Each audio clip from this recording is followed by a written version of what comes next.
रमजान की बरकतें हर घर में आती हैं, मगर इस घर में हर रोज एक नई सजा दी जाती थी।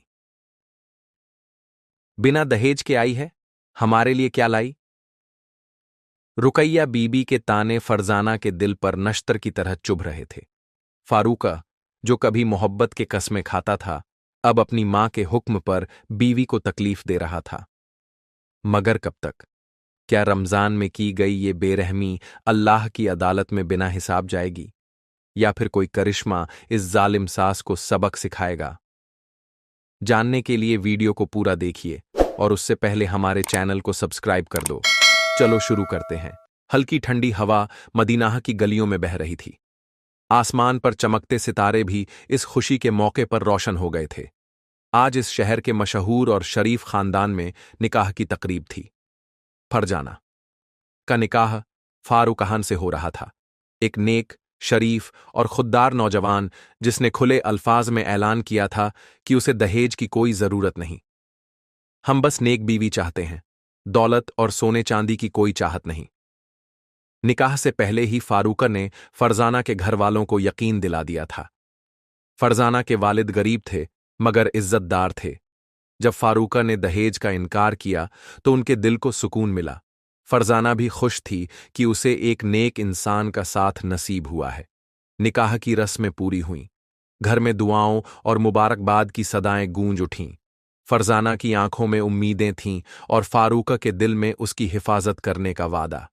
शादी के कुछ दिन बहुत हसीन गुजरे, मगर जैसे ही फरजाना अपने ससुराल में ढलने लगी, उसकी सास रुकैया बीबी का असली चेहरा सामने आने लगा।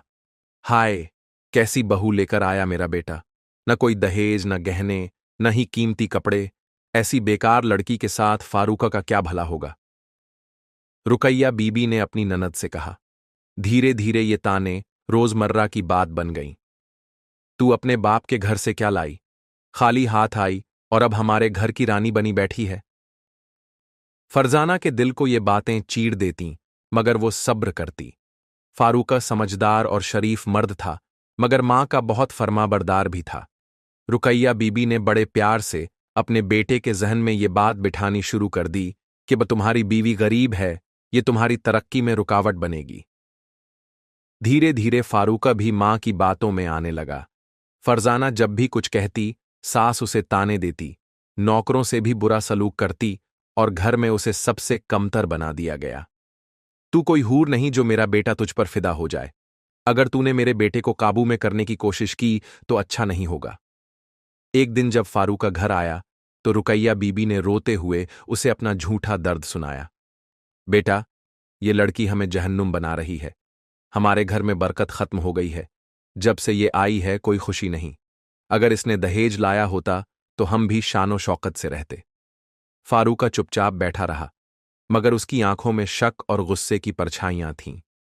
रात के वक्त जब फरजाना ने उसे प्यार से बात करनी चाही तो उसने ठंडी आवाज में कहा, अगर तुम दहेज लेकर आती तो क्या चला जाता तुम्हारा?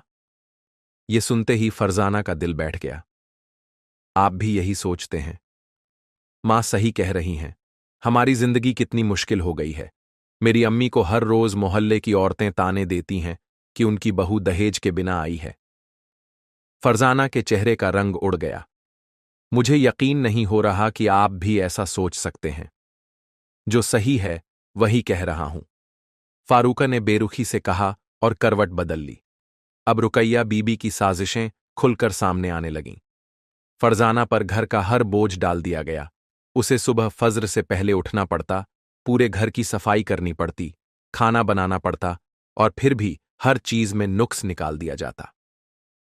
अभी भी वक्त है। अपने मायके वालों से कहो कि कुछ सोने चांदी के जेवर और नकद रुपए भेज दें। तुम्हें भी इज्जत मिलेगी और हमें भी राहत मिलेगी। रुकैया बीबी की आवाज कानों में नश्तर की तरह गड़ गई। मेरे वालिद गरीब हैं, वो कहां से देंगे? तो फिर तू भी इस घर में चैन से नहीं रह पाएगी। फरजाना की जिंदगी अंधेरे में डूबती जा रही थी। एक दिन रुकैया बीबी ने फारूका से कहा, बेटा, मैंने तुम्हारे लिए एक नई बहू पसंद कर ली है। बड़ी अमीर लड़की है, पूरे घर को सोने से भर देगी। तू बस एक बार हां कर दे। फारूका परेशान हो गया। अम्मी, मैं फरजाना को तलाक नहीं दे सकता। तो क्या करोगे? सारी उम्र इसी फटेहाल लड़की के साथ बिताओगे? फारूका गहरी सोच में पड़ गया।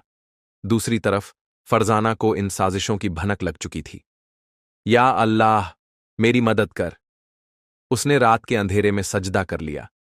फरजाना पर बढ़ते जुल्म, फारूक की बेरुखी और दूसरी शादी की तैयारी, इन सब के बीच उसकी जिंदगी के फैसले उलझ गए थे। क्या फारूक अपनी बीवी के साथ खड़ा होगा या मां की बातों में आकर दूसरी शादी कर लेगा? क्या फरजाना इस जुल्म से बच पाएगी या उसे बेघर कर दिया जाएगा? रात का सन्नाटा था। आसमान पर हल्का सा चांद चमक रहा था, मगर फरजाना के दिल में सिर्फ अंधेरा था। उसे समझ नहीं आ रहा था कि वो अपनी तकदीर को कैसे संभाले। घर में हर तरफ उसके खिलाफ साजिशें हो रही थीं और वो अकेली थी, बिल्कुल तन्हा।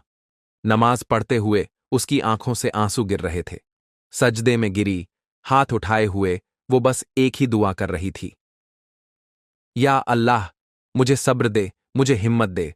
अगर तू मेरे साथ है तो कोई मुझे नहीं तोड़ सकता। लेकिन उसकी दुआ कबूल होती, उससे पहले ही एक और मुश्किल उसका इंतजार कर रही थी। सुबह जब फरजाना सोकर उठी तो किचन में बर्तन पटकने की आवाजें आ रही थीं। वो भाग कर गई तो देखा कि रुकैया बीबी गुस्से में बर्तन इधर उधर फेंक रही थीं। ये क्या हो रहा है अम्मी? फरजाना ने हिम्मत करके पूछा। पूछती क्या है? तेरा मनहूस कदम इस घर में क्या पड़ा, तबाही आ गई। घर में बरकत खत्म हो गई है। तेरा दहेज ना लाना हमारी सबसे बड़ी बदनसीबी है। फरजाना ने चुपचाप सिर झुका लिया। उसे अब आदत हो गई थी हर रोज के इन तानों की। आज आखिरी बार कह रही हूं, अपने मायके फोन कर, अपने अब्बू से कह कि वो पैसे भेज दें। अम्मी, मेरे अब्बू पहले ही बहुत गरीब हैं, वो इतनी बड़ी रकम कहां से लाएंगे? तो फिर तैयार हो जा इस घर से निकलने के लिए, रुकैया बीबी ने तीखे अंदाज में कहा। रुकैया बीबी ने फारूक के दिमाग में धीरे धीरे झर भर दिया था। अब वो भी अपनी बीवी से कटा कटा सा रहने लगा था। पहले वो बहुत प्यार करता था, लेकिन अब उससे बात करना भी पसंद नहीं करता था। रात को जब फरजाना उसके पास आई तो डरते डरते बोली, आपको यकीन है कि मैं इस घर के लिए मनहूस हूं? फारूका ने एक लंबी सांस ली, फिर धीरे से कहा, नहीं, ऐसा नहीं है। मगर अम्मी जो कहती हैं वो गलत भी नहीं। हमारी इज्जत इस मोहल्ले में खराब हो रही है। सबको यही लगता है कि मैंने गरीब घर की लड़की से शादी करके गलती कर दी। फरजाना के दिल को बहुत ठेस पहुंची।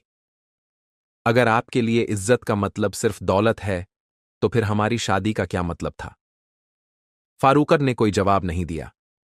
रुकैया बीबी ने फारूका के लिए एक नई लड़की तलाश कर ली थी। नसीमा। बेटा, ये लड़की बहुत अमीर घर की है। अगर तू इससे शादी कर ले तो हमारा घर भी दौलत से भर जाएगा। फारूका थोड़ा हिचकिचाया। लेकिन अम्मी, फरजाना का क्या होगा? अरे, उसे तलाक दे दे। जब दहेज नहीं लाई तो इसे रखने का क्या फायदा? फारूका सोच में पड़ गया। वो जानता था कि फरजाना अच्छी लड़की है, मगर मां के जोर देने पर वो भी नसीमा से शादी के लिए तैयार होने लगा।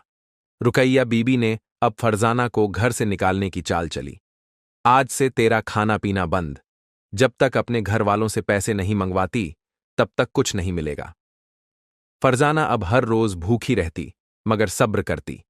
एक दिन रुकैया बीबी ने झूठा इल्जाम लगाते हुए सबके सामने कहा, ये औरत इस घर के लिए मनहूस है। जब से आई है हमारे घर में बरकत खत्म हो गई है। इसे निकाल देना ही सही रहेगा। फारूका अब पूरी तरह से मां की बातों में आ चुका था। ठीक है अम्मी, अगर यही सही है तो मैं तलाक दे दूंगा। फरजाना के पांव तले जमीन खिसक गई। अगली सुबह फारूकर ने फरजाना को पास बुलाया। फरजाना, मैं तुम्हें तलाक देने का सोच रहा हूं। फरजाना की आंखों में आंसू छलक पड़े। फारूका, मैंने आपसे सिर्फ प्यार मांगा था।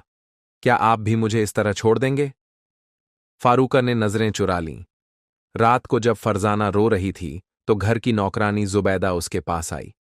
बीबी, अल्लाह के यहां देर है, अंधेर नहीं, बस सब्र करो। मगर मैं क्या करूं जुबैदा? अब तो मुझे इस घर से निकालने की तैयारी हो रही है। अल्लाह को पुकारो, वो तुम्हारी मदद करेगा। जुबैदा ने उसे एक फकीर की बात बताई जो हमेशा मस्जिद के बाहर बैठता था और कहता था, सब्र करने वालों के लिए अल्लाह हमेशा रास्ता निकालता है। अब फरजाना ने फैसला किया कि वो अल्लाह पर भरोसा रखेगी और सब्र करेगी। वो रोज रात को उठकर तहज्जुद पढ़ने लगी। रुकैया बीबी की चालें तेज हो रही थीं, लेकिन फरजाना की दुआएं भी बढ़ रही थीं। अब सवाल ये था, क्या फरजाना बेघर होगी? क्या फारूक वाकई दूसरी शादी कर लेगा? या फिर कोई ऐसा चमत्कार होगा जिससे फरजाना की तकदीर बदल जाएगी? फरजाना के दिल का अंधेरा घना था। वो घर के एक कोने में बैठी रो रही थी। उसकी आंखों में आंसू थे, मगर होंठों पर सिर्फ दुआ। या अल्लाह, तेरा शुक्र है कि तूने मुझे सब्र दिया। अगर मेरी तकदीर में यही लिखा है तो मुझे हिम्मत दे। इसी बीच रुकैया बीबी कमरे में आईं। उनके चेहरे पर गुस्से की लकीरें थीं। कब तक इस घर में बैठी रहेगी? फारूका अब दूसरी शादी करने वाला है और तुझे जल्द ही यहां से निकलना होगा। फरजाना ने आंसू पोंछ लिए। अम्मी, क्या आपको अल्लाह का डर नहीं लगता? क्या मैं आपकी बहू नहीं? तू मेरी बहू थी, मगर अब नहीं रहेगी, रुकैया बीबी ने ठंडे लहजे में कहा। रुकैया बीबी के दिमाग में एक नई चाल थी।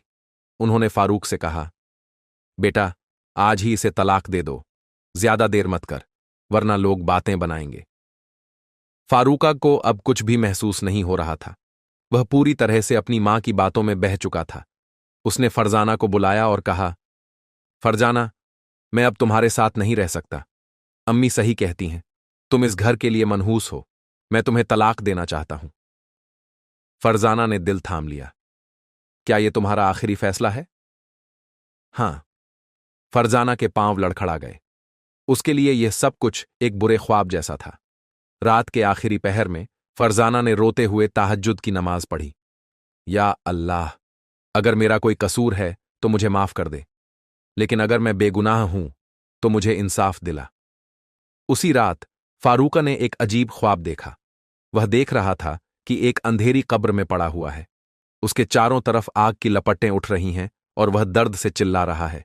तभी एक नूरानी शक्ल का बुजुर्ग वहां आता है और कहता है, औरत पर जुल्म करने वाले की जगह यही होती है। फारूका अचानक जाग गया। उसका दिल तेजी से धड़क रहा था। उसके माथे पर पसीना था। या अल्लाह, ये कैसा ख्वाब था? वह बहुत बेचैन हो गया। अगली सुबह जब फारूका अपने ख्वाब के बारे में सोच ही रहा था, तभी रुकैया बीबी उसके पास आईं। बेटा, मैंने तय कर लिया है, आज ही तेरी नसीमा से शादी की तारीख पक्की कर दूंगी।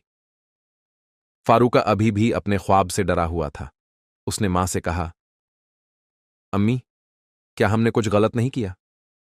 रुकैया बीबी ने गुस्से से कहा, तुझे अचानक क्या हो गया? एक गरीब लड़की के लिए मेरी बात टाल रहा है। फारूका चुप हो गया। फरजाना अब इस जुल्म से तंग आ चुकी थी। उसने तय किया कि वह घर छोड़ देगी। वह अल्लाह का नाम लेकर अपने कमरे से बाहर निकली और घर के दरवाजे तक पहुंची। तभी अचानक एक जोरदार आवाज आई, रुको! सबने देखा कि फारूका दरवाजे पर खड़ा था। फरजाना, मत जाओ! सब हैरान थे। फारूका ने रोते हुए फरजाना के सामने हाथ जोड़ दिए। मुझे माफ कर दो, मैंने तुम्हारे साथ बहुत जुल्म किया है। अल्लाह ने मुझे सही रास्ता दिखा दिया है। रुकैया बीबी गुस्से से कांपने लगीं। बेवकूफ, ये लड़की तुम्हारे लिए बदनसीब है। नहीं अम्मी, बदनसीब वो लोग होते हैं जो औरतों पर जुल्म करते हैं। मुझे अब समझ में आ गया है कि मैं गलत था। मैं अपनी बीवी को छोड़कर कोई और शादी नहीं करूंगा। रुकैया बीबी को ऐसा झटका लगा जैसे उनके सारे सपने टूट गए हों। फरजाना की आंखों से आंसू बहने लगे। क्या यह सच है फारूका? हां फरजाना, मैंने तुम्हें तकलीफ दी, लेकिन अब मैं अपनी गलती सुधारना चाहता हूं। फरजाना ने अल्लाह का शुक्र अदा किया। रुकैया बीबी हार चुकी थीं। फारूका ने मां से कहा, अम्मी, अगर आपको मेरी खुशी मंजूर नहीं तो मैं इस घर को छोड़ दूंगा। रुकैया बीबी चौंक गईं। नहीं बेटा, ऐसा मत कर। अब उनके पास कोई और रास्ता नहीं था। कुछ महीनों बाद रुकैया बीबी को अपनी गलती का एहसास हुआ। उन्होंने फरजाना से माफी मांगी। फरजाना ने कहा, अम्मी, मैं आपको माफ करती हूं, लेकिन याद रखें, औरतों पर जुल्म करने वाले कभी चैन से नहीं रहते। अब घर में खुशियां लौट आईं। फरजाना ने फिर साबित कर दिया कि सब्र और अल्लाह पर यकीन कभी बेकार नहीं जाता। फारूका की बातों ने रुकैया बीबी के दिल को झकझोर तो दिया था, लेकिन उनका अहंकार अभी भी जिंदा था। वे अपने कमरे में बैठी थीं, गहरी सोच में डूबी हुईं। कैसे हो सकता है कि मेरा बेटा मेरी बात टाल दे? मैंने इसके लिए दूसरी शादी का इंतजाम किया था, और अब यह उस गरीब लड़की को फिर से अपनाने चला है। उनका मन अभी भी बदले की आग में जल रहा था। अगर यह लड़की इस घर में रही तो मेरा कद छोटा हो जाएगा। इसे यहां से निकालने के लिए मुझे और चालाकी से काम लेना होगा। उन्होंने एक नई साजिश सोची। रात का वक्त था, हर कोई सो चुका था, मगर फरजाना नहीं। वह अपनी नमाज में मशगूल थी। या अल्लाह, तूने मुझे इंसाफ दिलाया, इसके लिए तेरा शुक्र है। लेकिन मेरी सास के दिल में जो नफरत है उसे मिटा दे, मेरे घर को बर्बाद होने से बचा ले। उसकी आंखों से आंसू गिर रहे थे। वह अब भी अपनी सास के लिए भलाई की दुआ कर रही थी, जबकि वही सास उसके खिलाफ साजिशें कर रही थी। अगले दिन रुकैया बीबी ने फारूका के सामने एक और चाल चली। बेटा, अगर तुम फरजाना को अपनाना चाहते हो तो मेरी एक शर्त है। फारूका चौंक गया। कैसी शर्त अम्मी? तुम्हें मेरे लिए अलग घर लेना होगा। मैं इस लड़की के साथ एक ही छत के नीचे नहीं रह सकती। फारूका असमंजस में पड़ गया। अम्मी, आप मुझसे यह कैसे कह सकती हैं? मैं आपको छोड़कर कहीं नहीं जा सकता। रुकैया बीबी ने गुस्से से कहा। तो फिर इस लड़की को ही निकाल दो। फारूका चुप हो गया। वह अब तक अपनी मां की बात नहीं टाल सका था। शाम को फारूका ने फरजाना को बुलाया। फरजाना, अम्मी की ये शर्त है कि या तो हम इस घर को छोड़ दें या फिर। फरजाना ने उसकी बात पूरी होने से पहले ही कह दिया, या फिर मैं इस घर से चली जाऊं। सही कहा ना? फारूका सिर झुकाकर खड़ा रहा। अगर तुम्हें मेरी कीमत चुकानी है तो मैं तैयार हूं, मगर याद रखना फारूका, अगर मैं गई तो फिर कभी वापस नहीं आऊंगी। फारूका बेचैन हो गया। उसी रात रुकैया बीबी को तेज बुखार चढ़ गया। उनका शरीर कांप रहा था। अल्लाह, ये मुझे क्या हो रहा है? वे चीखने लगीं।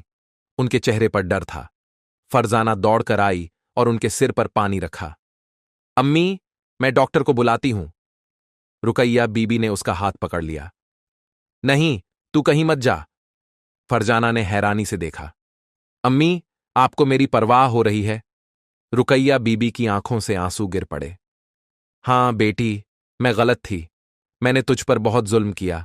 अल्लाह ने मुझे मेरी गलती दिखा दी। फरजाना की आंखों में भी आंसू थे। उसने रुकैया बीबी को गले लगा लिया। अगले दिन जब रुकैया बीबी ठीक हुई तो उन्होंने सबके सामने फरजाना से माफी मांगी। बेटा, तूने बहुत तकलीफ सही, लेकिन तूने हमेशा मेरे लिए दुआ की। मुझे माफ कर दे।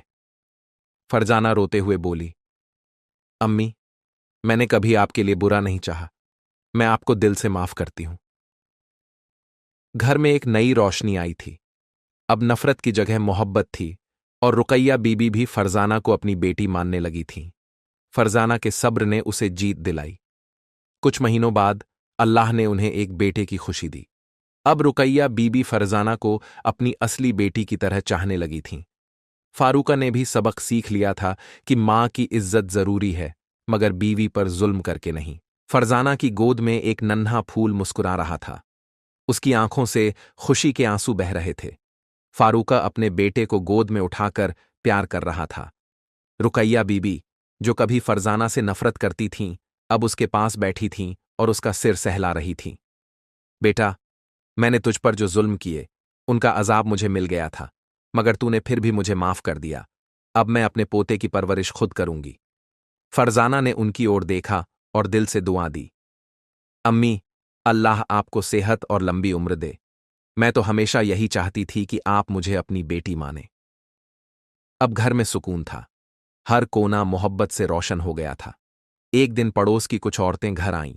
वे रुकैया बीबी से कहने लगीं, बहन, तुमने अपनी बहू के साथ जो किया वह हमें पता था। हम सोचते थे कि यह बेचारी एक दिन जरूर चली जाएगी, मगर हमें यकीन नहीं हो रहा कि अब तुम इसे अपनी बेटी की तरह चाहने लगी हो। रुकैया बीबी ने शर्मिंदगी से सिर झुका लिया। हां बहनों, मैंने अपने गुरूर और नफरत में इसे बहुत तकलीफ दी, मगर अल्लाह ने मुझे रास्ता दिखाया। आज मैं फरजाना को अपनी औलाद मानती हूं। औरतें भी हैरान थीं। अल्लाह ने घर को खुशियां दी थीं, लेकिन शैतान इंसान को फिर गुमराह करने की कोशिश करता है। एक दिन फारूका कुछ जरूरी काम से बाहर गया हुआ था। फरजाना अपने बेटे के साथ खेल रही थी, तभी रुकैया बीबी की एक पुरानी सहेली घर आई। अरे रुकैया, तू तो अपनी बहू से बहुत मोहब्बत करने लगी है, लेकिन कहीं ऐसा तो नहीं कि तेरे घर की हुकूमत अब इस लड़की के हाथ में चली गई हो? रुकैया बीबी चौंक गई। नहीं नहीं, ऐसा कुछ नहीं है। तो फिर तेरा बेटा इस पर इतना क्यों मरता है, और तू खुद भी इसे बेटी कहकर सिर पर क्यों बैठा रही है? रुकैया बीबी सोच में पड़ गईं। कहीं उनके दिल में फिर वही पुरानी नफरत तो नहीं जागने लगी। रात को जब फारूक घर आया तो उसने देखा कि उसकी मां कुछ बदली बदली सी हैं। वह चिंतित हो गया। फरजाना ने भी महसूस किया कि रुकैया बीबी फिर से उससे थोड़ा दूर हो रही है। एक दिन जब फरजाना सुबह की नमाज पढ़कर उठी तो उसने देखा कि रुकैया बीबी रोते हुए सजदे में पड़ी है। या अल्लाह, मुझसे फिर गलती होने लगी थी। तूने मुझे बचा लिया। मेरी बहू के साथ अब कभी नाइंसाफी नहीं होगी। फरजाना ने राहत की सांस ली। अम्मी, आप तौबा कर चुकी हैं, तो फिर डर क्यों? रुकैया बीबी ने फरजाना का हाथ थामा और कहा, बेटा, इंसान को हर वक्त अपने नफ्स से लड़ना पड़ता है, मगर अल्लाह जो राह दिखाए उसी पर चलना चाहिए। इस घर में जो नफरत थी उसे सब्र और मोहब्बत ने मिटा दिया। फरजाना की दुआएं रंग लाई थीं। अब न तो कोई ताना था, न ही कोई साजिश। अब यह घर सिर्फ मोहब्बत से भरा था। फारूका और फरजाना अपने बेटे की परवरिश कर रहे थे, और रुकैया बीबी अब दादी से बढ़कर फरजाना की मां बन चुकी थीं। सीख वाइंग, सब्र करने वालों के लिए अल्लाह की रहमत जरूर आती है। 2. मां बाप की इज्जत जरूरी है, मगर बीवी पर जुल्म करना जायज नहीं। 3. इंसान को हर वक्त अपने नफ्स और अहंकार से लड़ना पड़ता है। 4. जो औरत पर जुल्म करता है, अल्लाह उसे जल्दी ही उसकी सजा दिखाता है। 5. अच्छे किरदार और दुआओं से दिल बदले जा सकते हैं। या अल्लाह, हमें सब्र करने की ताकत दे, हमारे घरों को मोहब्बत से भर दे, और हमें हक और इंसाफ के रास्ते पर चलने की तौफीक दे। आमीन। अंदाज से, अगर आपको यह कहानी पसंद आई तो इसे लाइक करें, अपने दोस्तों के साथ शेयर करें, और हमारे चैनल को सब्सक्राइब करना न भूलें। अगले वीडियो में फिर मिलेंगे एक नई कहानी के साथ।